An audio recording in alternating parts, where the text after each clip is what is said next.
धमाकेदार तरीके से होती है बिकॉज वी आर एटॉमी। तो मैं कंपनी का मोटो आपसे साझा करना चाहता हूँ। Share is the spirit, create the vision, follow the faith and serve in humility. इतना शानदार प्रोडक्ट के साथ में एक विजन लेते हुए कंपनी चलती है। एंड द बेस्ट, मुझको सबसे अच्छी चीज जो लगती है वो ये है that the company's vision is to spread health and wellness like never before. लोग अपने जीवन में इतना कुछ करते हैं, पैसे के पीछे भागते हैं, दुनिया भर की दौड़ में लगे होते हैं, लेकिन आखिरकार जब उनको हेल्थ की जरूरत पड़ती है, कहीं ना कहीं मदद की जरूरत पड़ती है, तो हम सबको पता है कि क्या काम आता है।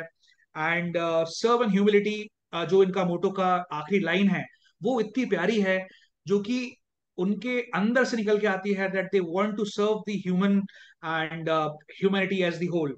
सो I appreciate that, and I would like to take this opportunity to share that the company Atomy from South Korea gives you absolute product at absolute price at absolute quality. लाजवाब प्रोडक्ट्स होते हैं at very reasonable luxury products at very affordable prices. So today we have a very special product, हीमोहीम, जिसके बारे में हमने एक introductory video देखा और उसका कैसे जन्म हुआ and what are the amazing traits about it, उसके बारे में मैं कुछ ब्रीफ करना चाहूंगा। इससे पहले कि हमारे मास्टर ट्रेनर और आज के एक्सपर्ट समीर सर आए और हम सबको उसकी डिटेल्स बताएं और किस तरीके से ये प्रोडक्ट लाइफ चेंज कर रहा है, कैसे लोगों के स्वास्थ्य में लाभकारी सिद्ध हुआ है, और बाकी चीजें एक्सपर्ट से हम सुनेंगे। लेकिन मैं ये चीज वापस आपसे दोहराना चाहता हूं कि ये 2 ट्रिलियन कोरियन वॉन्ग्स का बिजनेस कर चुकी है कंपनी, सिर्फ और सिर्फ ये हीमोहीम प्रोडक्ट के माध्यम से। तो इसके माध्यम से मैं आपसे ये साझा करना चाहता हूं दैट दिस हैज 21 पेटेंट्स। बहुत ही कम ऐसे मेडिकेटेड प्रोडक्ट्स होते हैं जिसमें कि amazing level of medical study और रिसर्च इन्वॉल्व होता है। 8 साल कोरियन रिसर्च इंस्टीट्यूट ने इसके ऊपर दिए और उसके बाद का उत्पत्ति है। And it has various health functions and many other things, जो कि आज हम जानना चाहते हैं और इसके बारे में समझने वाले हैं। One more thing that I want to share before we invite our expert speaker for the day is the company's slogan of Mastige, giving prestige to the masses. ये वापस से बहुत ही एक छोटा शब्द है, लेकिन इसका अर्थ बहुत ही प्यारा और बड़ा है, जो कहता है कि मासेस तक प्रेस्टिजियस प्रोडक्ट पहुंचाने के लिए ही इनकी दौड़ है। And this is what they are aiming for, कि हर एक इंसान को अफोर्डेबल प्राइसेस में इतने शानदार हेल्थ बेनिफिट्स और प्रोडक्ट क्वालिटी मिल पाए, चाहे वो कॉस्मेटिक्स हो, चाहे वो हेल्थ केयर हो, या कुछ भी हो। हमने ऑलरेडी पिछले सेशन में अटोमी के वेबसाइट पर जाके हमने बहुत ही क्विक स्नीक पीक लिया था उसके सारे प्रोडक्ट्स के बारे में। तो आज मैं वो समय ना लेते हुए आमंत्रित करना चाहता हूं हमारे आज के एक्सपर्ट स्पीकर, जो कि नागपुर से हैं, समीर देशकर सर। सर, आपका स्वागत है। इसी के साथ सर अटोमी में स्पेशल एजेंट हैं और एक सीनियर मास्टर ट्रेनर भी हैं, सीनियर प्रोडक्ट ट्रेनर हैं, जिनके यूट्यूब पे बहुत ही लाउड एंड क्लियर। ज्यादा समय नहीं लूंगा। सबसे पहले ये कहूंगा कि एसओएस ने जो मुझे आज मौका दिया मेरा को प्रेजेंटेशन करने का, उसके लिए सबसे धन्यवाद करूंगा एसओएस टीम का। और जो कुछ मैं आज आपको प्रेजेंट करने वाला हूँ, हो सकता है कुछ लोग जानते होंगे, लेकिन कुछ लोगों के लिए हीमोहिम क्यों जरूरी है और हर किसी के ऊपर हीमोहिम कैसे काम करता है, ये आज के वीडियो के अंदर मैंने आज के मीटिंग के माध्यम से हम समझेंगे। तो सर, स्क्रीन शेयर का ऑप्शन मेरा चालू है क्या? Yes, sir. You can do it. Okay.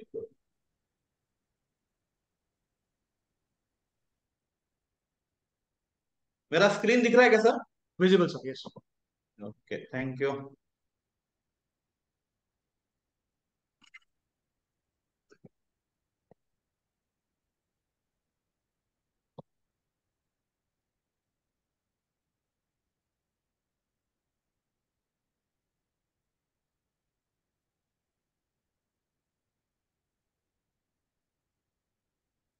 तो सबसे पहले मैं आज के सेशन में आप सभी लोगों का वेलकम करता हूं।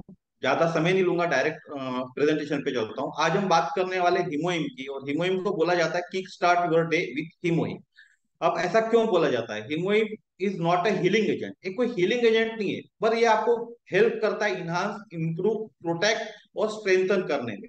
पर क्या, किस तरह से ये हमारी हेल्प करता है, ये हम देखते हैं। तो इम्यूनिटी पे काम करता है। It refers to ability to recognize and destroy pathogens. तो पैथोजोन्स क्या है, यह अगले साइड पे हम देखेंगे।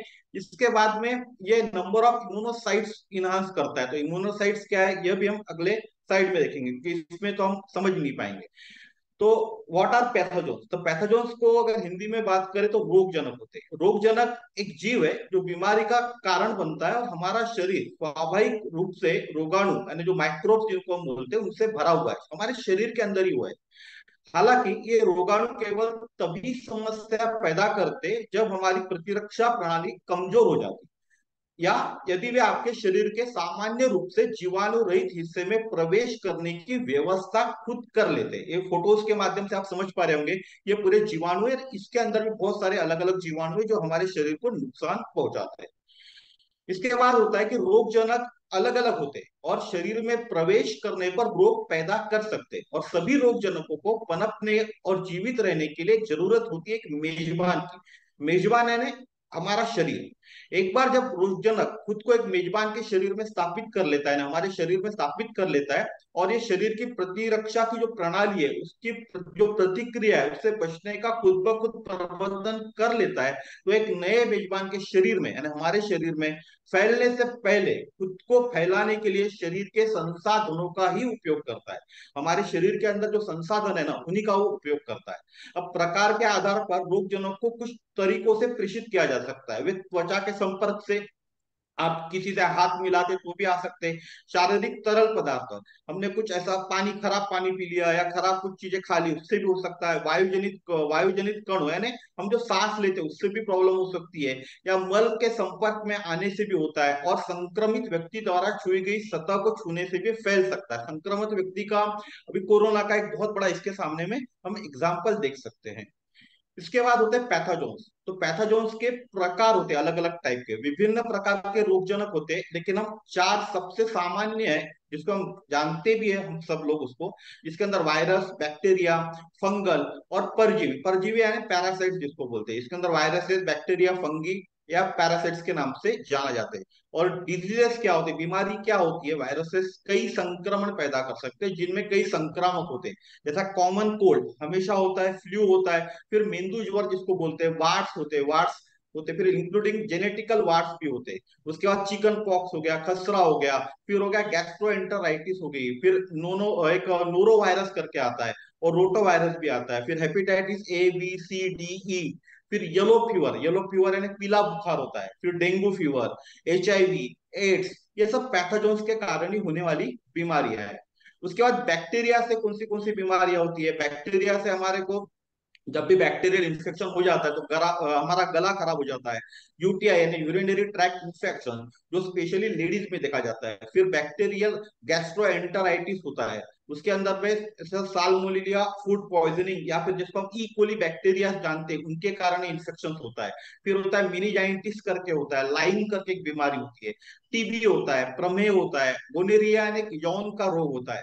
फिर उसके बाद होता है स्किन इन्फेक्शन। उसके बाद फंगल इन्फेक्शन से हमको होते हैं वजाइनल ईस्ट इन्फेक्शन, जो स्पेशली महिलाओं के अंदर होते हैं, छाले हो जाते हैं, रिंगवर्म हो जाते हैं, पैरों का दाग होता है। फिर टीनिया क्लूरिस एक प्रकार का दाग का ये प्रकार होता है। फिर फंगल नेल इन्फेक्शन, आपने देखा होगा कि बहुत से के जो नाखून होते हैं ना, उसमें भी इन्फेक्शन हो जाता है। उसके बाद पैरासाइट्स के कारण कौन सी बीमारी हो सकती है? उसके अंदर जियार्डिया इंटेस्टाइनलिस करके एक बीमारी होती है। फिर होता है ट्राइकोमोनियसिस करके एक यौन संचारित रोग होता है। मलेरिया आपने सुना ही होगा। फिर होता है टोक्सोप्लाज्मोसिस यानी बिना पके हुए मीट को खाने से बीमारी होती है। फिर इंटेस्टाइन के अंदर वॉर्म्स हो जाते हैं, हमारे इंटेस्टाइन के अंदर बच्चों में जो कीड़े पाए जाते हैं वो होते हैं। और जुए, जुए तो नॉर्मल आप देखते होंगे। तो पैथोजन्स जो होते हैं वो हमें बीमार करने की उनमें क्षमता होती है, लेकिन शरीर स्वस्थ होने पर हमारा शरीर इन पैथोजन्स से और उनके कारण होने वाली बीमारियों से बचाव कर सकता है। तो अभी तक की जितनी मैंने आपको बीमारी बताई, ये सब बीमारी अगर हमारा इम्यून अच्छा रहता है तो इम्यूनिटी हमसे किससे बढ़ेंगी? हम जब हीमोइन कंज्यूम करेंगे तो इम्यूनिटी बढ़ेंगी। और अगर हमारी इम्यूनिटी अच्छी रही तो जितनी भी मैंने आपको अभी तक बीमारी बताई होने वाली वो सब बीमारी हम टाल सकते हैं। अब इसके बाद करते हैं हम इम्यूनोसाइट्स का। हमने अभी तक बात कर ली साइट के अंदर में जो पैथोजोन्स होते हैं वो क्या करते हैं। अब इसके सेकंड साइट्स के अंदर में इसमें आता है नीचे में इम्यूनोसाइट्स। तो इम्यूनोसाइट्स क्या होते हैं? हमारे शरीर में ऐसी कोशिकाएं होती है जो प्रतिरक्षा को नियंत्रित करती है या शरीर को रोगजन को और विदेशी सामग्रियां यानी जो वायरसेस है उनसे बचाने के लिए कीटाणुओं को खा जाती है। जो इम्यूनोसाइट्स होते हैं हमारे शरीर के अंदर में वही इन चीजों को खा सकते हैं। इन्हें प्रतिरक्षा कोशिकाएं या इम्यूनोसाइट्स कहा जाता है, जिनको हम प्रतिरक्षा कोशिका यानी इम्यून सिस्टम जो बोलते हैं ना, इम्यून सिस्टम की जो कोशिकाएं सेल्स होते हैं वह इनको हम कहते हैं। उसके बाद होता है कि इनका जो फंक्शन होता है ना इनके सेल्स के द्वारा होता है। अब क्या होता है, विशिष्ट जो एंटीजन ट्यूमर को पहचानते समय सक्रिय प्राकृतिक हत्यारा इनके इनमें से यहाँ इनके सेल्स होता है। ये कैंसर कोशिकाओं को घेर लेता है। अगर किसी के शरीर के अंदर में कैंसर का सेल है तो इनके सेल क्या करता है, कैंसर सेल्स को घेर लेता है या कैंसर कोशिकाओं को घेर कर उनके जो कोशिका होती है कैंसर की, एक छोटी सी झिल्ली होती है उसके अंदर में, कोशिकाओं के अंदर में उसमें छेद बनाकर एक साइटोटॉक्सिक सामग्री छोड़ता है। साइटोटॉक्सिक एक प्रकार का इम्यूनिटी होता है जिससे कोशिकाओं की हत्या हो जाती है। कौन सी कोशिकाएं? कैंसर कोशिकाओं की। ऐसा करके इनके कोशिकाएं हमारे शरीर में सामान्य कोशिकाओं को बख्शते हुए यानी सामान्य कोशिका जो है उसको छोड़ते हुए चुनिंदा रूप से कैंसर कोशिकाओं को लक्षित और नष्ट करती है। ये कब होता है? जब हमारा इनके सेल्स बहुत ज्यादा एक्टिव है शरीर के अंदर में, उसके बाद ये सब चीजें हो सकती है। लेकिन जब हम कैंसर के लिए केमोथेरेपी या रेडियोथेरेपी लेते हैं तो कैंसर सेल्स के साथ में जो अच्छी कोशिका है हमारी सामान्य कोशिका है वह भी डिस्ट्रॉय हो जाती है और कैंसर पेशेंट को इसके कारण बहुत ज्यादा तकलीफें होती है। अब कैंसर कोशिकाएं जैसे असामान्य कोशिकाओं पर हमला करते समय इनके कोशिकाएं कैंसर कोशिका के झिल्ली में छिद्र बनाने के लिए छेद बनाने के लिए पेप्रोरिन नामक प्रोटीन छोड़ती है। जैसा मैंने आपको बताया कि इनके सेल कैंसर सेल को मारता है, तो कैसे मारता है? जब भी वो कैंसर कोशिकाओं पे हमला करता है तो पेफ्रोरिन नामक एक प्रोटीन छोड़ता है जिसके माध्यम से एक ग्रेन्जाइम करके एक इम्यून सेल उसके अंदर प्रवेश कर जाता है। जो छेद होता है छेद से प्रवेश कर जाता है और एपोप्टोसिस जो जो कोशिका है वो उसको मारने का काम करता है। ये काम होता है इनके सेल्स का। अब देखते हैं एक एग्जांपल के माध्यम से ये फंक्शनल ऑफ नेचुरल इनके सेल्स जो किलर सेल्स हम बोलते हैं। तो आप देख सकते हैं ये इम्यून सेल्स है और ये नीचे में कैंसर सेल्स है। इम्यून सेल्स इट मीन्स ये इनके सेल्स है। अब जब कोई शरीर के अंदर में जैसा मान लेते हैं हम हीमोहीमिलिया या किसी और चीज के कारण उसके शरीर के अंदर में इनके सेल्स बढ़ाने के लिए कोई उसने दवा लिया, तो क्या होता है जब 1 घंटे बाद क्या होता है, ये इम्यून सेल्स है कैंसर सेल्स है, 1 घंटे बाद ये इम्यून सेल्स कैंसर सेल्स पे अटैक कर देते हैं। आप देख रहे होंगे यहाँ कैंसर सेल्स कैसे वो डिस्ट्रॉय कर रहा है। और 2 घंटे बाद आप देखोगे कि इम्यून सेल्स ने कैंसर सेल्स को पूरी तरह से डिस्ट्रॉय कर दिया या खत्म कर दिया। लेकिन यहाँ एक सवाल उठ रहा है कि हम लोग जब भी कोई कैंसर पेशेंट्स को हीमोहिम दे रहे तो इस तरह के रिजल्ट्स नहीं मिल रहे, इसके पीछे कारण क्या है? अब जब इस चित्र के माध्यम से ये समझ में आ रहा है कि इनके सेल्स जब कैंसर सेल्स को डिस्ट्रॉय कर रहा है सिर्फ 2 घंटे के अंदर में, तो ये हिमोहिम लेने के बाद हमने जितने भी कैंसर पेशेंट्स को अभी तक हिमोहिम दिया तो उनमें भी यही असर होना चाहिए था, 2 घंटे के अंदर पूरे कैंसर सेल डिस्ट्रॉय हो जाने चाहिए थे। तो ये होता क्यों नहीं? इसके पीछे भी कारण होता है। अब जो सवाल होता है कि इनके सेल्स 2 घंटे से कैंसर सेल को खत्म तो कर देते, लेकिन कैंसर पेशेंट्स में हीमोइम इस तरह काम क्यों नहीं करता? यह सवाल मेरे सामने भी है और आपके सामने भी होगा। तो इसका जवाब है, अगर 1 ग्राम कैंसर के ट्यूमर में यानी किसी को शरीर के अंदर में कैंसर का ट्यूमर है और 1 ग्राम का उसका वजन है, अगर आप कैंसर का ऑपरेशन होता है जब ट्यूमर बाहर निकाला जाता है उसका वजन आप करोगे 1 ग्राम, 1 ग्राम है ना बहुत कम होता है ना, एक से एक क्यूबिक, एक क्यूबिक की बात कर रहा हूँ उसके अंदर में साइज के अंदर में। तो 1 ग्राम के अंदर में 90 कैंसर कोशिकाएं होती है। 1 ग्राम कैंसर के ट्यूमर के अंदर में 90 कैंसर सेल्स होते हैं। यानी एक कैंसर बड़ा साइज का होता है ट्यूमर तो उसमें औसतन 1 लाख से ज्यादा कैंसर कोशिकाएं हो सकती है। 5 mm 6 mm के जो होते हैं ना उसके अंदर 1 लाख से ज्यादा, और किसी किसी में 8 8 mm 9 9 mm के होते हैं उसमें तो बहुत ज्यादा कैंसर सेल्स हो सकते हैं। तो इनके कोशिकाएं जब इनको काम मारने का काम करती है तो इनके कोशिकाएं औसतन सिर्फ 4 लाख कैंसर कोशिकाओं को ही मारने में सक्षम है। जब भी इनके कोशिका एक्टिव होती है तो सिर्फ 4 लाख कैंसर कोशिका को ही मार सकती है और उसके बाद इनके सेल्स खुद ही खत्म हो जाते हैं। उसमें जो पेफोरिन और ग्रेन्जाइम बी का स्तर कम हो जाता है। जब एनके सेल्स हमने हमारे शरीर में हमने हीमोग्लोबिन लिया, पर डे 2 कोर्स लिया, एनके सेल्स ने काम चालू कर दिया, समझ लीजिए एनके सेल्स ने 4 लाख कैंसर सेल्स को मार दिया। अब एनके सेल्स ने जब 4 लाख कैंसर सेल्स को मार दिया, उसके बाद फिर से इनके सेल्स बनने को जो वक्त लगता है वो 13 से 14 दिन का समय लगता है। 14 दिन बाद फिर से इनके सेल्स क्रिएट होते हैं। इसीलिए जो कहा जाता है, आपने फॉरेन के टेस्टोमनी देखे होंगे, तो फॉरेन के टेस्टोमनी के अंदर 8-8 9-9 10-10 हीमोग्लोबिन जो कंज्यूम करते हैं कैंसर पेशेंट, उसका कारण ही है कि हम दो पर डे अगर 2 हीमोग्लोबिन कंज्यूम कर रहे हैं तो हो सकता है जितने इनके सेल्स शरीर को चाहिए उतने बनते नहीं है। अगर बन भी जाते होंगे तो 4 लाख कैंसर सेल्स को तो मार दिए उन्होंने, लेकिन फिर से दोबारा बनने को 15 दिन 14 दिन का समय लगता है। तो 14 दिन तक क्या, तो 14 दिन तक जो कैंसर के सेल्स कैंसर पेशेंट्स के अंदर होते वो 2 गुना 3 गुना 4 गुना 5 गुना गति से बढ़ते, और फिर से जब 15 दिन बाद इनके सेल्स एक्टिव होता है तो उतने कैंसर सेल्स को मार नहीं सकता, इसलिए रिजल्ट नहीं मिल रहा है। इसीलिए हीमोहिम के डोजेज बढ़ाना ही सबसे अच्छा तरीका है कि आपको हीमोहिम के कैंसर के पेशेंट के अंदर डोजेज बढ़ाने पड़ेंगे। उसके लिए उसके रिपोर्ट्स देखनी पड़ेंगी, कितने ट्यूमर्स है, कितने बड़े साइज के ट्यूमर्स है, यह सब चीजें जांच करने के बाद ही आप उसका डिसीजन ले सकते हो। इसके बाद के साइड्स होती है टाइप्स ऑफ इम्यूनिटी, इसको हम हिंदी में देखते हैं। तो इम्यूनिटी के जो प्रकार होते हैं उसके अंदर एनके कोशिया, एनके सेल्स होते हैं, टी सेल्स होते हैं, बी सेल्स होते हैं, फिर डेंड्रिटिक सेल्स होते हैं। ये सभी सेल्स हमारे हीमोहिम के माध्यम से बनते हैं। आदि से कई प्रकार की प्रतिरक्षा प्रणाली है कोशिकाएं, इन्हें एनके कोशिकाएं कैंसर कोशिकाओं को पहचानने और चुनिंदा रूप से नष्ट करने में सक्षम है।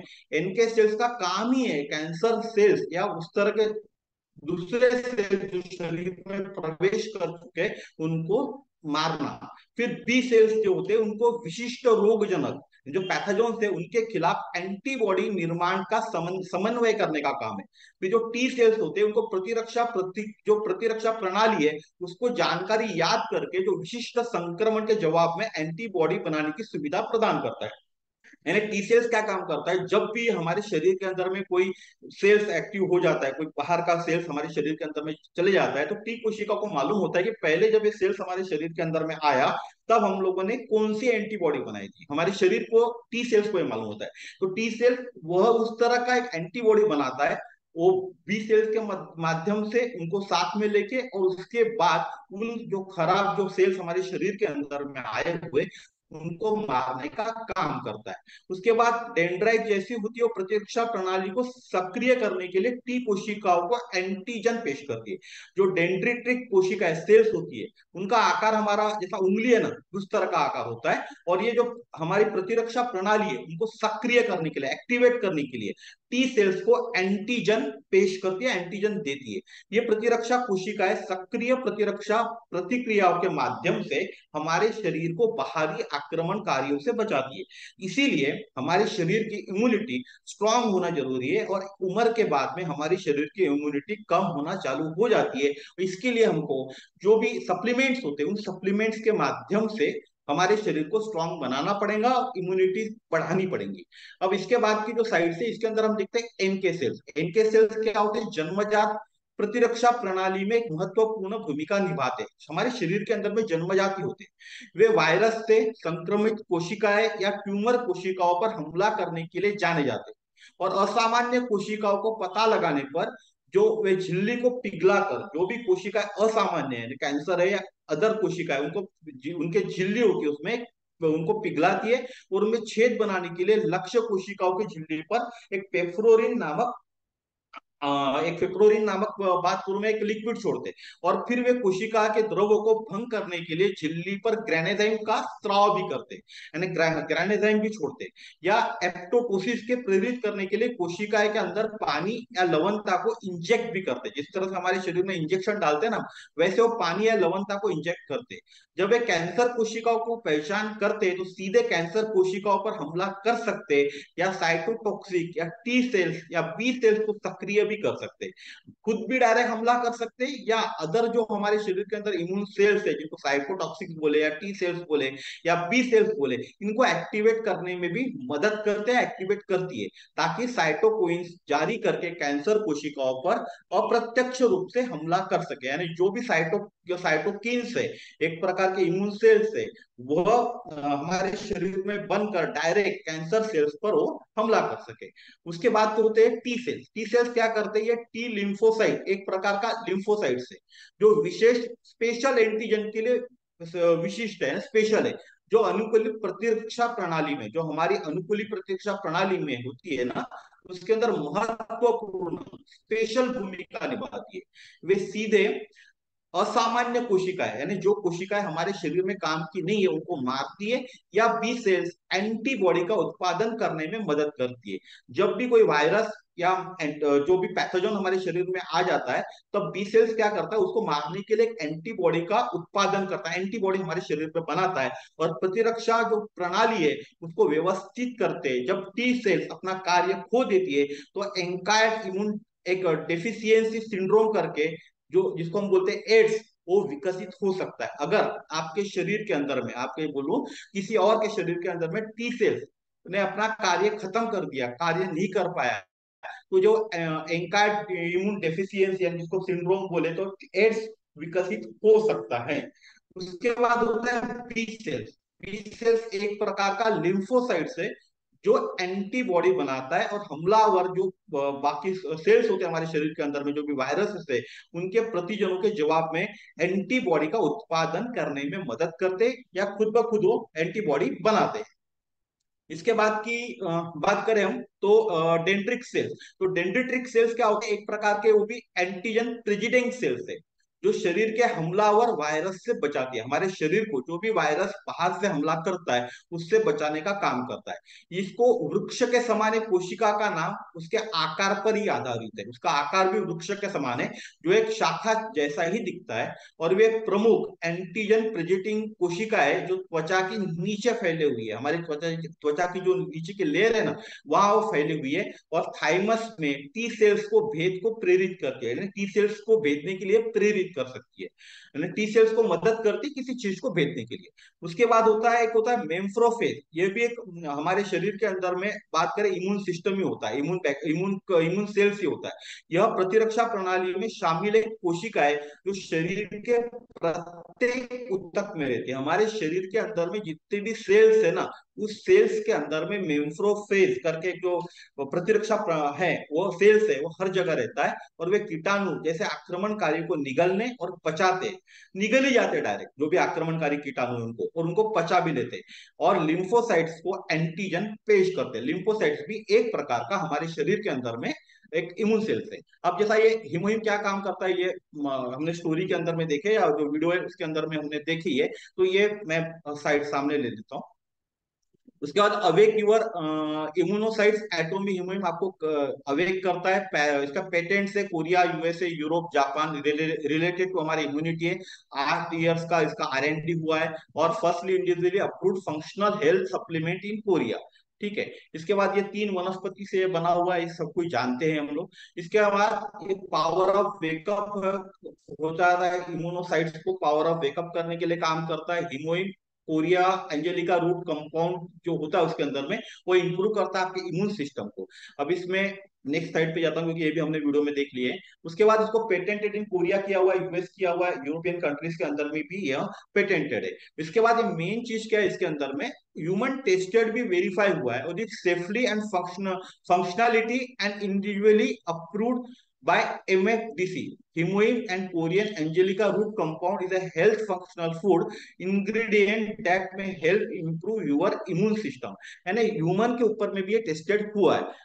उसके बाद डेवलपमेंट ऑफ एटोमी हीमोइन का, डेवलपमेंट कहाँ हुआ है, यह भी हम लोगों ने ऑलरेडी वीडियो में देखा हुआ है, तो मैं और आगे बढ़ूंगा। और इसका ह्यूमन जो पैनल टेस्टिंग हुआ है, उसका टेस्टिंग लगभग 53 अलग अलग सब्जेक्ट्स पे इसका टेस्टिंग हुआ है, जिसके अंदर में WBC लेवल पे भी इसका टेस्टिंग हुआ है। 5000 यूएल जो थे WBC, वो बाद में बढ़ चुके थे, और इनके सेल्स भी उनके अंदर में बढ़ चुका था। अब बात करते हैं इम्यून फंक्शन इंप्रूवमेंट के अंदर में, तो ये एनके सेल्स एक्टिवेशन कैसा होता है, इम्यूनिटी इनहांसमेंट क्या होगा, ये हम लोगों ने देख लिए। अब साइटोकाइन क्या होता है और इम्यूनोसाइट्स क्या होता है, ये दो चीजें और इम्यून बनाता है, तो ये क्या है ये हम देख लेते हैं।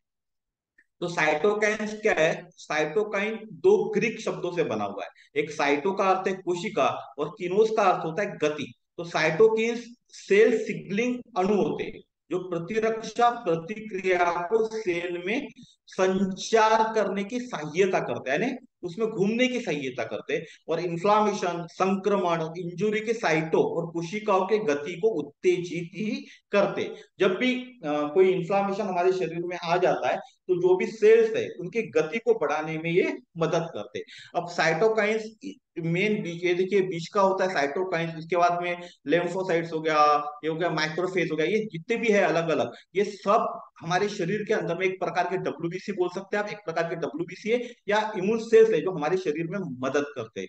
ठीक है, इसके बाद का ये बात करूं मैं टी लिम्फोसाइट, टी सेल्स हो गया, बी सेल्स हो गया, इस तरह के वायरस हो गए, कैसे मारता है टी सेल्स वायरस को, कैसे मार रहा है, बी लिम्फोसाइट किस तरह से वायरस को मार रहा है, टी लिम्फोसाइट देखिए इस तरह के वायरस है जो भी एंटीजन है, जो भी अदर सेल्स है, उनको मारने का काम यह करते हैं। इसके बाद के साइड में देखते हैं स्टेम सेल के बारे में, आपने सुना होगा, बहुत से लोग पूछते हैं कि स्टेम सेल क्या होता है, हमको हीमोइन के साथ स्टेम सेल लेना चाहिए क्या, स्टेम सेल ज्यादा अच्छा काम करता है क्या। तो इसका एक साइड के अंदर में आप देखोगे, स्टडी में देखोगे, हीमोइन स्टेम सेल बनाने में भी मदद करता है। तो इसके अंदर में आप ये दो पेटेंटेड देखोगे, जो पेटेंट है इसके अंदर में, तो herbal composition improving anti cancer patients जो भी है, एक यूएस का एक पेटेंट है, इसके अंदर में दिखा गया है, मुझे लिखा गया है कि स्टेम सेल बनाने में भी हमारा हीमोइन मदद करता है। तो स्टेम सेल शरीर का एक प्रकार का कच्चा माल है। कोई भी चीजें जो बनती है मार्केट के अंदर में, जब चीजें आती है तो कच्चे माल से ही बनती है ना, तो वैसे ही स्टेम सेल हमारे शरीर का कच्चा माल है, जो कोशिकाएं जिनमें विशिष्ट कार्यों के साथ अन्य सभी कोशिकाएं उत्पन्न होती है। स्पेशल कार्य होते हैं हर एक कोशिकाएं के, और सभी कोशिकाएं वहीं से उत्पन्न होती है। शरीर या प्रयोगशाला में सही परिस्थितियों में स्टेम कोशिकाएं विभाजित होकर अधिक कोशिकाएं बनाती है, जिन्हें संतति कोशिकाएं भी कहती है। यानी स्टेम सेल से जो भी कोशिकाएं बनती है उनको संतति कोशिकाएं भी कहा जाता है। इसके बाद देखते हैं हम कि डेफिनेशन ऑफ स्टेम सेल क्या है। स्टेम सेल एक आदिकालीन चरण कोशिका के रूप में हमारे शरीर में हर कोशिका या ऊतक ऊतक में अंतर करने में सक्षम है। जो भी कोशिका हमारे शरीर के अंदर में है, या जिसको हम ऊतक बोले, उसमें डिफरेंशिएट करने में खुद ब खुद स्टेम सेल सक्षम है। स्टेम सेल अविभाजित जैविक कोशिकाएं जो फरक के माध्यम से विशिष्ट कार्य और आकार प्राप्त करती है, वे खुद को नवीनीकृत करने और कई प्रकार के सेल में अंतर करने में भी सक्षम है। वो खुद को बना सकती है, नवीनीकृत भी कर सकती है, और अलग अलग जो सेल्स है उनमें डिफरेंस करने में भी वो खुद ब खुद सक्षम होती है। असाध्य या पुरानी बीमारियों के इलाज के लिए स्टेम सेल थेरेपी पर अध्ययन दुनिया भर में चल रहा है, और कुछ स्टेम सेल थेरेपी होती है वो असाध्य रोगों के इलाज के लिए पहले से ही दुनिया भर में मंजूर कर दी चुकी है, कर चुकी है लोग बहुत सारे कारण। उसके बाद स्टेम सेल का जो डिफरेंशिएशन होता है ना, तो विभेदीकरण, अंतर करना इसको बोला जाता है, उस प्रक्रिया को संदर्भित करता है जिसके द्वारा एक स्टेम सेल विभाजन और प्रसार के माध्यम से बढ़ते हुए एक विशिष्ट संरचना या कार्य करने के लिए विशिष्ट हो जाता है। मैंने आपके शरीर के अंदर में अगर कोई इस प्रकार की बीमारी हो गई जो स्टेम सेल ही सुधार सकता है, तो स्टेम सेल खुद में ऐसा विभाजन कर लेता है और अपने आप में खुद का प्रसार कर देता है, और जिसके कारण वो स्टेम सेल उस बीमारी को नष्ट कर सकता है, उस वायरस को नष्ट कर सकता है। अब स्टेम सेल में आप देख सकते हैं हर एक जगह होता है, या हार्ट टिश्यू हो गया, ब्लड सेल्स हो गया, नर्व टिश्यू हो गया, बोन मैरो के अंदर हो गया। तो हम बोलते ही है कि हीमोइन के बोन मैरो से स्टेम सेल जो बनना आता है हीमोइन, वो यही है। उसके बाद हो गया ये एपिटेलिक सेल्स हो गया, फिर फैट सेल्स हो गया, लिवर टिश्यूज हो गया, और मसल टिश्यूज हो गए। इन सब के अंदर में स्टेम सेल्स होते। उसके बाद होता है स्टेम सेल्स के अलग अलग प्रकार होते हैं। एक होता है भ्रूण स्टेम सेल, भ्रूण से प्राप्त भ्रूण स्टेम सेल, यानी जब भ्रूण है ना बिल्कुल छोटा बच्चा जो होता है ना उसको बोले हम। एक ऐसी कोशिका है जिसे सभी प्रकार की कोशिकाएं में विभेदित किया जा सकता है, और भ्रूण स्टेम कोशिकाओं के ऐसे गुणों का उपयोग करने के लिए अनुसंधान भी किया गया है, इसके ऊपर रिसर्च भी किया गया है, ताकि चोटों या बीमारी से क्षतिग्रस्त जो भी हमारे सेल्स है उनको विशिष्ट सेल में विभेदित करके पुनः उत्पन्न किया जा सके। जो भी सेल्स हमारे शरीर के अंदर चोट या बीमारी के कारण से क्षतिग्रस्त हो चुके हैं, उनको फिर से बनाने का काम ये भ्रूण स्टेम सेल कर सकता है। हालांकि इस तरह का शोध में एक नए नैतिक मुद्दे का सामना करना पड़ रहा है, क्योंकि एक भ्रूण का उपयोग करता है, सिर्फ भ्रूण सेल इसी में काम करता है। उसके बाद होता है वयस्क स्टेम सेल। जैसे हम वयस्क होते हैं वैसे स्टेम सेल भी वयस्क हो जाते हैं। तो वयस्क स्टेम सेल जो होते हैं विभिन्न ऊतकों में पाई जा सकती है, विभिन्न जो कोशिका है, जो सेल्स होते हैं वहां पाई जा सकती है। उसमें परिधेय रक्त हो गया, वसा हो गया, अस्थि मज्जा हो गया, प्लेसेंडा हो गया, गर्भनाल, आपने देखा होगा कि वो गर्भनाल को सुरक्षित रखा जाता है। इन सबको सुरक्षित रूप इन सब में पाया जाता है, और इन सबको हम सुरक्षित रख भी सकते हैं। ये पहले से एक विशिष्ट कार्य करने के लिए विभेदित किया गया है। इसी के कारण आपने देखा होगा कि गर्भनाल के कारण भी बहुत सी बीमारियों को ठीक किया जाता है, फॉरेन के अंदर नॉर्मली होता है। इसीलिए संभावित फर्क के स्तर के आधार पर प्रत्येक वयस्क को जो स्टेम सेल का उपयोग विभिन्न विभिन्न तरह की जो बीमारियां है उनके लिए किया जा सकता है। जैसे उदाहरण के लिए हम बात करें तो हेमोटोपोइटिक जो कोशिकाओं को रक्त कोशिकाओं में विभेदित किया जा सकता है, और मेसन काइमल स्टेम सेल को हड्डी हड्डी वसा और रेशेदार जो ऊतक है उसमें भी विभेदित किया जा सकता है। अब देखते हैं जो कैटेगरीज है इम्यूनोसाइट्स और स्टेम सेल्स में क्या डिफरेंस होता है। तो कैटेगरी में फंक्शन की बात करें तो इम्यूनोसाइट्स क्या करता है, cells that eliminates cells and tissues infected by cancer cells और वायरसेस, इनको एलिमिनेटेड करने का काम इम्यूनोसाइट्स करता है।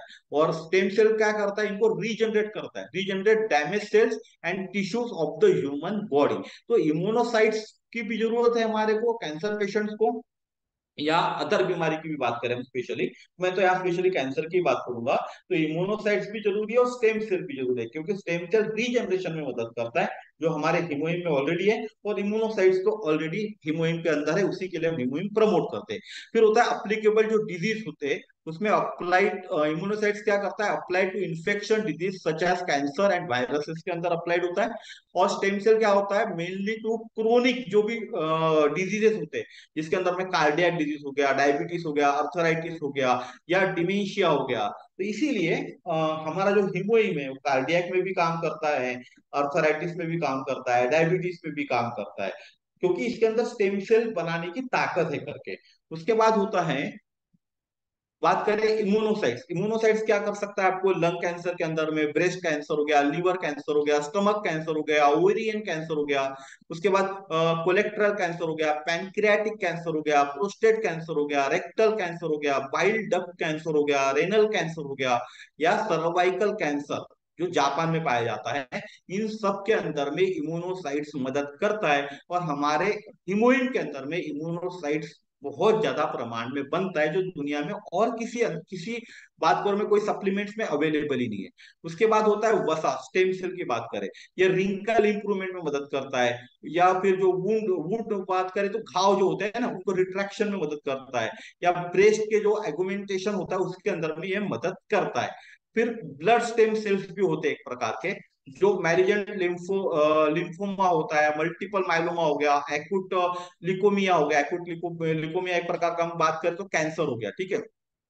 इस तरह के जो ल्यूकेमिया हो गया, एटोइम्यून डिजीज हो गए that are not cured with standard therapy, कोई भी स्टैंडर्ड थेरेपी से एटो इम्यून डिजीज क्योर नहीं हो सकते। जो हमारे हिमोहिम लेने से एटो इम्यून डिजीज में भी फर्क पड़ता है। उसका कारण क्या है, ब्लड स्टेम सेल जिसको पेरिफेरल के नाम से जाना जाता है, वो उसका भी एक्टिवेशन हमारे शरीर के अंदर में होता है, जिसके कारण ही हमारे शरीर के अंदर में अगर किसी को एटो इम्यून डिजीज है तो उसके ऊपर हिमोहिम काम करता है। और बहुत सारे कैंसर पे इम्यूनोसाइट्स के कारण ही हमारा हिमोहिम काम करता है। उसके बाद medical applications of stem cells में क्या होते हैं, इम्यूनोसाइट्स में जैसा लिकोमिया हो गया, फिर मैलिग्नेट हो गया, लिम्फो ग्रानुलोमा हो गया, इस तरह के जो भी मल्टीपल माइलोमा हो गया, इस तरह के जो प्रॉब्लम्स होते हैं ना, कैंसर हो गया, इस तरह के जो भी प्रॉब्लम्स है, इन सब में इम्यूनोसाइट्स मदद करते हैं। उसके बाद स्टेम सेल के अंदर में क्रोन्स डिजीज जो भी हो गए, फिर हो गया यूरिनरी इनकंटिन्यूशन जो डिजीज हो गए, स्पाइनल कॉर्ड इंजुरी हो गई। आपने देखा होगा कि स्पाइनल कॉर्ड इंजुरी के अंदर में, मुझे भी स्पाइनल कॉर्ड इंजरी हो गई थी, तो मैंने को 3 या 4 दिन के अंदर ही, मैंने दिन में तीन तीन बार हिमोइम लिया था, मेरे को 4 दिन में ही इसके अंदर में आराम गिर गया था, मैंने डॉक्टर की दवा ली ही नहीं थी। उसके बाद पार्किंसन डिजीज हो गया, डीजनरेटिव जी, उसके बाद होता है डीजनर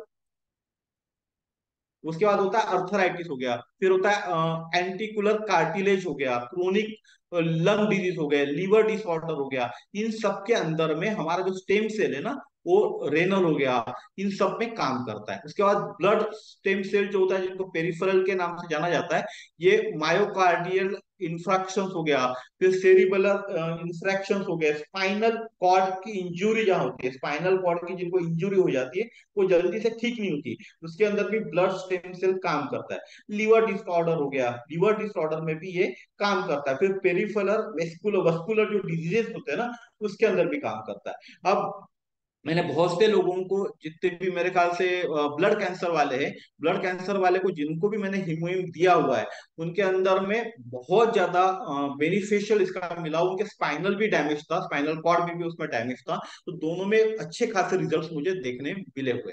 अब जो एंजेलिका गिगास हो गया, सिनेटियम ऑफिसिनेले हो गए, या पेयोनिका जापोनिका हो गया, इन इन्हीं तीन वनस्पतियों से हमारा हीमोहिम बना हुआ है। और इसके अंदर में किसी तरह का केमिकल का यूज नहीं हुआ है, प्योर फॉर्म के अंदर ही ये बना हुआ है।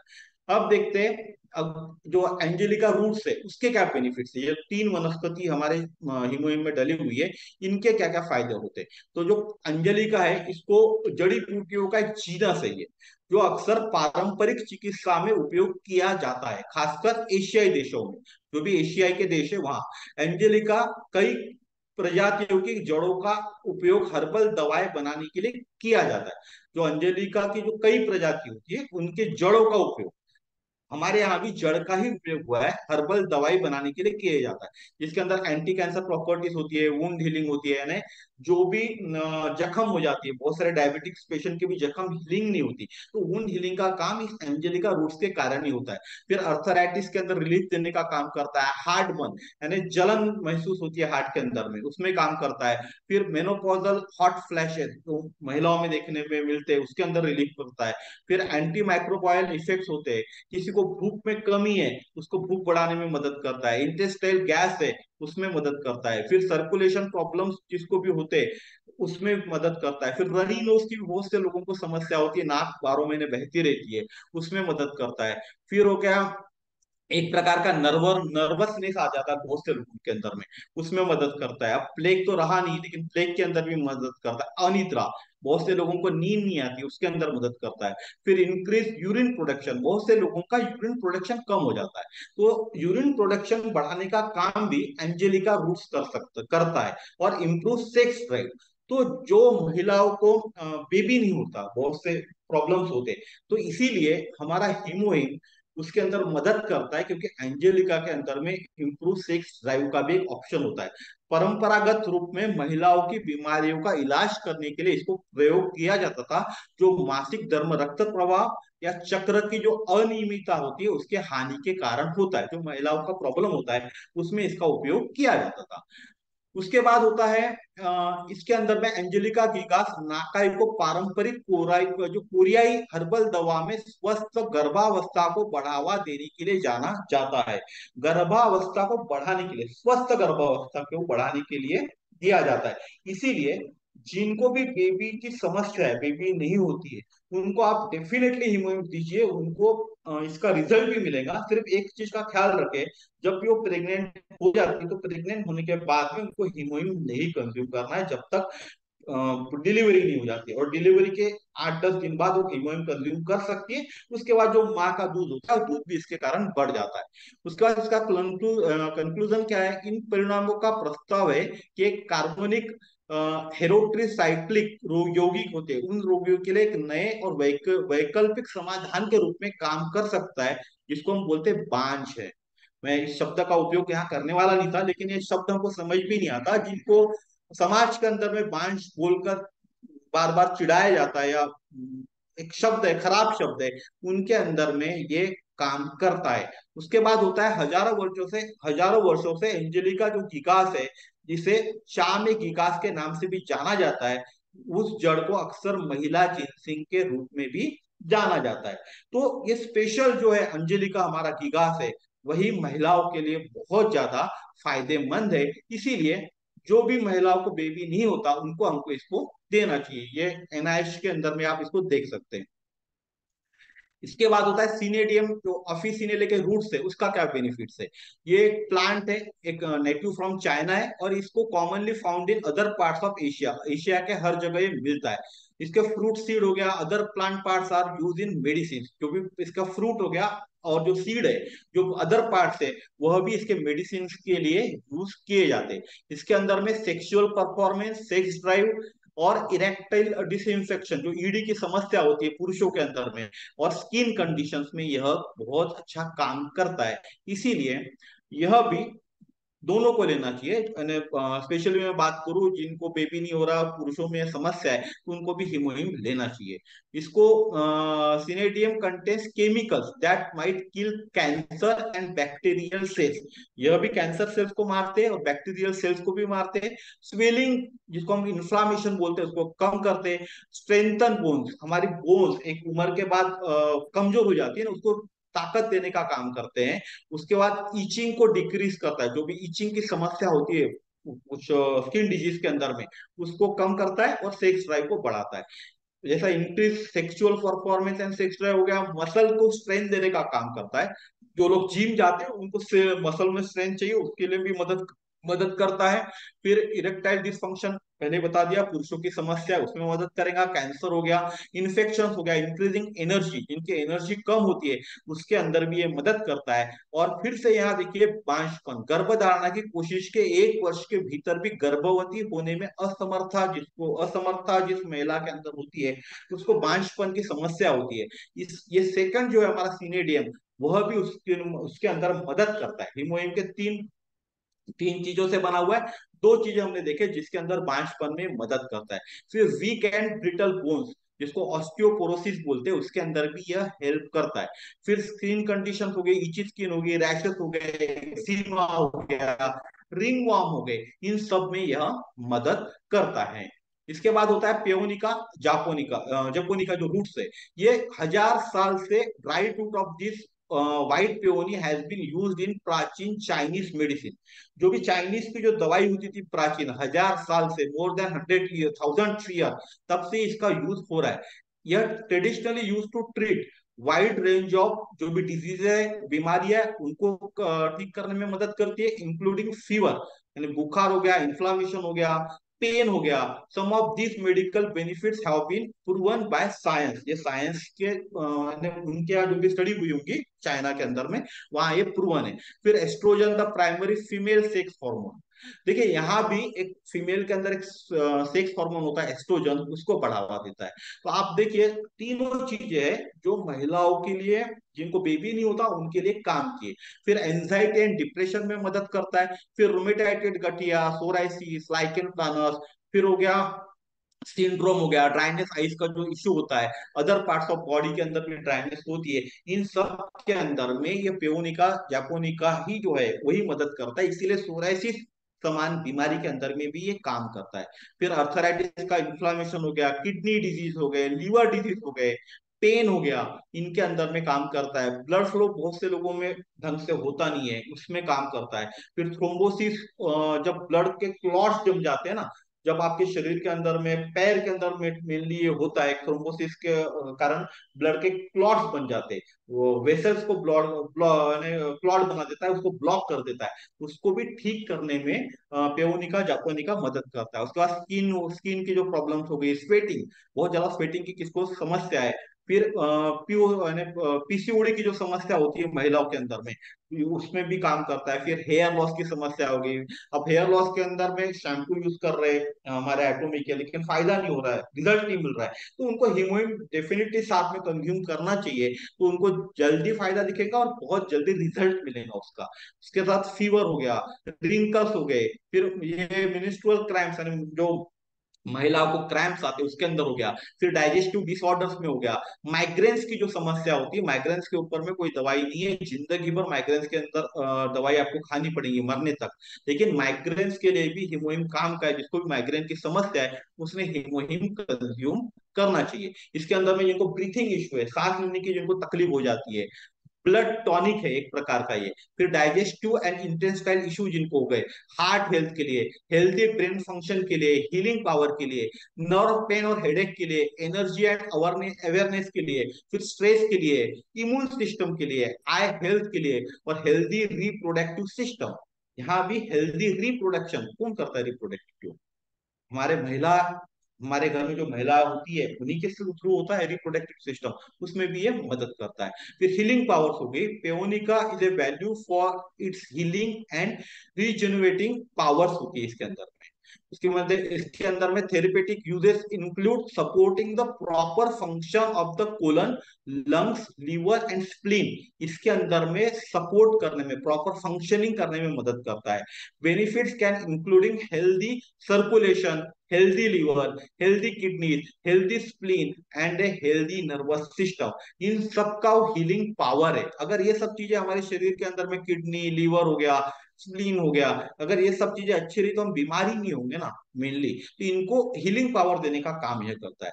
फिर पेयोनिका के अंदर में कुछ हेल्थ बेनिफिट्स है। This long list of paeonia health benefits indicates that paeonia lactiflora interacts with immune circulatory, digestive, nervous and renal body system के अंदर में। Today it is generally recognized that Pevonica supports a whole healthy lifestyle approach related to issue with cardiovascular disease। जिनको भी cardio and heart के लिए समस्या है, immunity की समस्या है, इंफ्लामेशन की समस्या है, मेटाबॉलिक सिंड्रोम की समस्या है, डायबिटीज की समस्या है, साइकोलॉजिकल स्ट्रेस है, और न्यूगॉन जिसको बोलते हैं, न्यूक्रॉप बोलते हैं, उसकी समस्या है, इन सब में यह मदद करता है। अब जब आप हिमोइम लेते हो तो आप देखोगे डब्ल्यूबीसी कितने बढ़ते हैं। इन नॉर्मल पीपल के अंदर में डब्ल्यूबीसी है, और जब हमने हिमोइम किसी कैंसर पेशेंट को दिए तब 6 to 7 मिलियन हो गए कैंसर पेशेंट के अंदर में। ये तो आप देख सकते हो, नॉर्मल के अंदर में 18 मिलियन होते, और जब इन्होंने कैंसर पेशेंट को दिए तो तुरंत में 6 to 7 मिलियन हो चुके। इसका एक रिजल्ट भी दिखाता हूँ मैं आपको। देखिए ये होता है नॉर्मल सेल्स होता है। जब किसी को रेडिएशन दिया जाता है तो एक टेल मूवमेंट होता है, सेल जो ब्रोक होता है ना, ये नॉर्मल सेल है।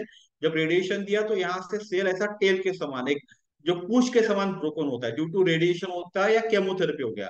और इसको जब हीमोइम दिया गया, जो रेडिएशन ले रहा है या जो केमोथेरेपी ले रहा है, तो ये जो टेल है, ये देखिए आप, यहाँ से ऐसी टेल ब्रोक होती जाती है, और जब हीमोइम दिया तो ये देखो कैसे ट्रीट हो जाती है, रिकवर हो जाती है, ये ऑब्जर्व हुआ है।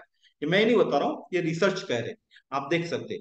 इसके बाद जब स्टार्टिंग में हीमोइम आया था मार्केट के अंदर में, हम उसको हिमोरिश के नाम से था, और टैबलेट फॉर्म के अंदर था। ये देखिए टैबलेट थी हिमोरिश के अंदर में, और फिर सन बायोटेक के साथ जुड़कर यह हिमोइम बना, लिक्विड फॉर्म के अंदर में आया हमारे पास में जब आया।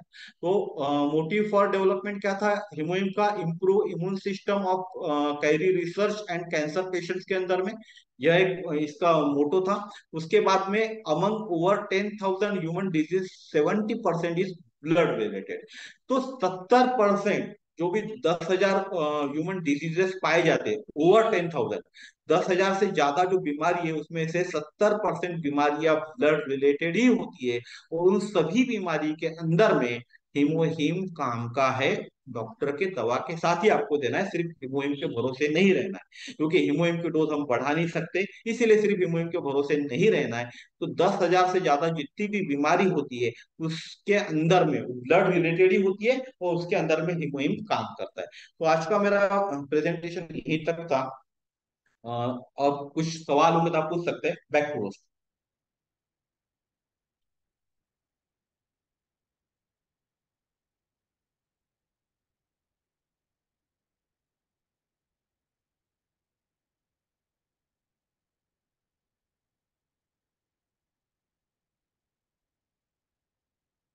Hello, hello, hello, hello, hello, hello, hello. जी सर, आ रही है आवाज आपकी, शानदार। थैंक यू फॉर द तो वंडरफुल बस। Session sir. काफी ज्यादा इंफॉर्मेटिव था, मतलब मुझको काफी कुछ जानकारी थी हिमोइम के बारे में, लेकिन जिस तरीके से आपने बताया, बहुत ही pin pointed, with specific to all diseases, and किस तरीके से इम्यून सिस्टम को कहीं ना कहीं ये हील कर रहा है।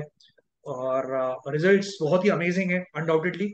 बहुत ही ज्ञानवर्धक सेशन। और मुझको नहीं लगता कि आज के सेशन के बाद में किसी को कोई भी क्वेरीज होंगे स्पेशली प्रोडक्ट को लेके। लेकिन अगर हाँ कोई स्पेसिफिक क्वेश्चन कि किस चीज में हीमोहीम काम आ सकता है, और किस किस अगर सर ने कोई कवर अगर करने से रह गया हो, और आपका कोई स्पेसिफिक डिसऑर्डर हो, डिजीज हो, या आपके परिचित में आप किसी को प्रदान करना चाहते हो हीमोहीम और हेल्प करना चाहते हो, तो please the floor is open. आप क्वेश्चन पूछ सकते हैं सर से। सर अवेलेबल हैं। एंड सर के एक्सपर्ट ज्ञान का हम सभी फायदा उठाना चाहेंगे, और ज्यादा से ज्यादा लोगों को स्वास्थ्य लाभ देना चाहेंगे। तो कोई है जो कुछ पूछना चाहता है? 10,000 से ज्यादा जो बीमारियां बनती है वो खून के कारण बनती है, खून में खराबी होने के कारण। 10,000 से ज्यादा जो बीमारियां बनती है उसके अंदर डायबिटीज भी आ गया, कैंसर भी आ गया, बहुत सारी बीमारियां आ गई। तो इन बीमारी को अगर आपको ठीक करना है, क्योर करना है, तो आपके दवा के साथ में जो भी दवा आपकी चल रही है उसको बंद नहीं करना है, उसके साथ में आपको हीमोहिम लेना है। लेकिन हीमोहिम के डोजेस 2 डोजेस से काम नहीं चलने वाला। एक गलत धारणा बनी हुई है कि दिन में 2 पाउच लेते, कोई लोग 1 पाउच लेते तो ठीक हो जाएंगे, एक गलत धारणा बनी हुई है। उनको एक्सपेरिमेंट करते रहना पड़ेगा, 2 के जगह 3, 3 के जगह 4, कहाँ उनको रिलीफ मिलना चालू हो रहा है वहां उतने पाउचेस पर डे उनको कंज्यूम करने पड़ेंगे। और जब उनको लगेगा वो नॉर्मलाइज आ चुके हैं, उसके बाद जिंदगी भर 2 पाउच या 1 पाउच हीमोहिम का लेना चाहिए उन्होंने, अगर उनको हेल्दी रहना है जिंदगी भर के लिए। सर जिसको कोई बीमारी नहीं है, उसका शरीर स्वस्थ है, उसने सिर्फ 4 महीने लेना है, फिर गैप देना, फिर चालू करना है। गैप का कोई वजह, मतलब हमको आवश्यकता नहीं है वो तो एक रीजन हो ही सकता है, उसके अलावा कोई वजह? वो एक्चुअली अब जो भी गवर्नमेंट के जो नॉर्म्स होंगे वो नॉर्म्स के हिसाब से उनको लिखना Got it. पड़ता है। नॉर्म्स भी होते हैं बहुत सारे गवर्नमेंट्स के, वो लिखना जरूरी होता है। शानदार, बिल्कुल। Thank you so much sir. बहुत ही शानदार सेशन रहा। हमने टाइम से कहीं ज्यादा एक्सीड किया बिकॉज क्वेश्चंस थे, बहुत सारा हमको ज्ञान मिला। आई एम श्योर जितने सारे के सारे एटॉमी एजेंट्स हैं वो हेल्थ और वेलनेस बहुत प्यारे तरीके से आगे प्रोपोगेट करेंगे, पहुंचाएंगे आगे, अपने ज्ञान को शेयर करेंगे और ज्ञान की तुष्टि भी करेंगे एक्चुअल सोर्सेज से। पबमेड की जो वेबसाइट है, मैं यहाँ पे ये बोलना चाहूंगा कि पबमेड की वेबसाइट पे चैप्टर्स दिए हुए हैं जिसमें कि हीमोहिम का एक्चुअल साइंटिफिक क्लिनिकल ट्रायल के थ्रू रिजल्ट्स जो कि 21 पेटेंट के साथ साथ आया हुआ है, तो वहां पे आप किसी को भी बताओगे तो that trust is definitely there. किसी को, डॉक्टर को बताओगे या मेडिकल इंसान को बताओगे कि ये पबमेड पे है, तो उसकी ऑथेंटिसिटी और जो प्रमाण एक हम मानते हैं वो कई गुना बढ़ जाता है, क्योंकि डॉक्टर्स मानते हैं कि वो एक ऑथेंटिक सोर्स है। एंड आप जरूर उसको रेफर करिए। आपकी खुद की जो रिसर्च है वो भी आप खुद से करिए, जिससे कि आप लोगों को बता पाए इसके बारे में। Thank you so much. इसी के साथ मैं सर से निवेदन करता हूँ कि सर अटोमी का स्लोगन और मोटो वापस दोहराएं और हम मीटिंग को क्लोज करें।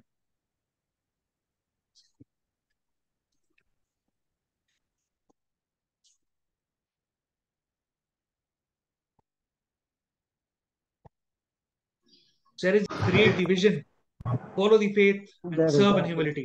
evil to Yes, come. yes, yes. You do Let's it. do.